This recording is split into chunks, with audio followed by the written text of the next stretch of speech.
Bulgaria adopts euro as its official currency from today. Bulgaria joined the eurozone and adopted the euro as its official currency on New Year's Day, becoming the 21st member of the euro area.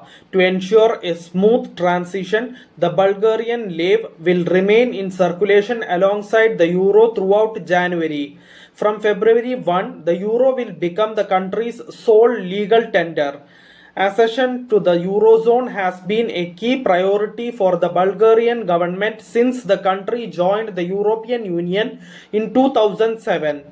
The Eurozone was established with the official launch of the Euro on January 1, 1999 in 11 countries including France, Germany and Austria.